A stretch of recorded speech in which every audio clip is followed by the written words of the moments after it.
Gaza വിഷയത്തിൽ മോദി സർക്കാർ തുടരുന്ന മൗനത്തിനെതിരെ രൂക്ഷ വിമർശനവുമായി സോണിയാഗാന്ധി.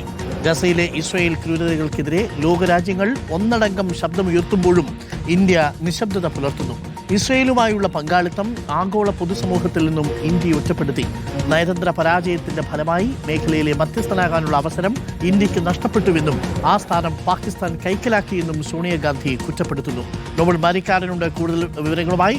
നോബൽ ബാരിക്കാരൻ, ദേശീയ പത്രത്തിൽ എഴുതിയിരിക്കുന്ന ലേഖനത്തിലാണ് സോണിയാഗാന്ധിയുടെ ഈ രൂക്ഷ വിമർശനമുള്ളത്. ഇന്ത്യയുടെ നയതന്ത്രത്തിൽ സംഭവിച്ചിരിക്കുന്ന പിഴവുകളാണോ ചൂണ്ടിക്കാട്ടിയിരിക്കുന്നത് സോണിയാഗാന്ധി? അരുൺ, ഇന്ത്യയുടെ വിദേശ നയത്തിൽ ഉണ്ടായിരിക്കുന്ന പിഴവുകളെ ചൂണ്ടിക്കാണിച്ചുകൊണ്ടാണ് സോണിയാഗാന്ധി ഈ ലേഖനം എന്താണെങ്കിലും എഴുതിയിരിക്കുന്നത്. പ്രത്യേകിച്ച് ഗാസയുമായി ബന്ധപ്പെട്ട് ഗാസയിൽ മോദി സർക്കാർ തുടരുന്ന ഈ മൗനം എന്ന് പറയുന്നത് യുക്തിപരമായി ന്യായീകരിക്കാൻ കഴിയില്ല എന്നാണ് സോണിയാഗാന്ധി വ്യക്തമാക്കുന്നത്. നിശബ്ദത നിർഭാഗ്യകരവും അതോടൊപ്പം ധാർമ്മികമായി തെറ്റാണ് എന്നും സോണിയാഗാന്ധി പറയുന്നു. പ്രത്യേകിച്ച് ഇപ്പോൾ ഗാസയിൽ ഉണ്ടായിക്കൊണ്ടിരിക്കുന്ന പ്രത്യേകിച്ച് കുട്ടികൾക്ക് എതിരെ പോലും വലിയ അക്രമങ്ങൾ ഉണ്ടാകുന്നു. 20,000 കുട്ടികൾ തന്നെ കൊല്ലപ്പെടുന്ന സാഹചര്യം ഉണ്ടായിട്ടുണ്ട്. 40,000 കുട്ടികൾക്ക് പരിക്കേറ്റ സാഹചര്യം ഉണ്ടായിട്ടുണ്ട്.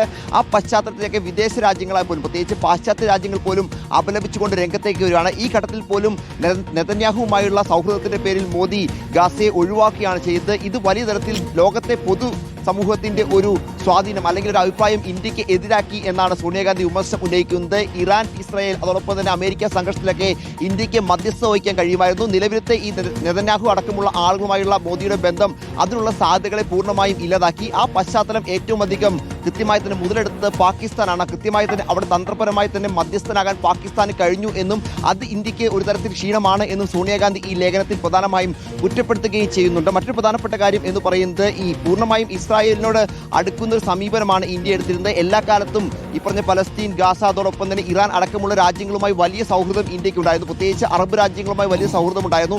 ഇപ്പോൾ ഇന്ത്യ എടുത്തുകൊണ്ടിരിക്കുന്ന നിലപാടൊക്കെ ആ സൗഹൃദങ്ങളെ ഇല്ലാതാക്കുകയും ഇന്ത്യയുടെ ശബ്ദത്തിന് മൂർച്ച കുറയ്ക്കുകയും ചെയ്തിരിക്കുന്നു എന്നാണ് സോണിയാഗാന്ധി വ്യക്തമാക്കുന്നത്. എന്താണെങ്കിലും പല ഘട്ടങ്ങളിൽ കോൺഗ്രസ് രൂക്ഷ വിമർശനം ഈ പറഞ്ഞ ഗസ അടക്കമുള്ള വിഷയങ്ങളിൽ കേന്ദ്ര സർക്കാർ എടുക്കുന്ന മൗനത്തിന് എതിരെ തുടർന്നിരുന്നു, അത് ഉയർത്തിയിരുന്നു. എന്തായാലും ആ വിമർശനം ഇപ്പോഴും ശക്തമായി ഉന്നയിക്കുകയാണ്. ഇപ്പോഴും മോദി സർക്കാരിന്റെ നയങ്ങളിൽ മാറ്റം ഇല്ലാത്ത പശ്ചാത്തലത്തിലാണ് കോൺഗ്രസ് വിമർശനം ശക്തമാക്കുന്നത്. Arun, thank you. നോബൽ ബാരിക്കാരനാണ് ഡൽഹിയിൽ നിന്നും വിവരങ്ങൾ നൽകിയത്. ശക്തമായി വിമർശിക്കുകയാണ് ഇന്ത്യയുടെ വിദേശ നയതന്ത്രത്തിനെതിരെ സോണിയാഗാന്ധി.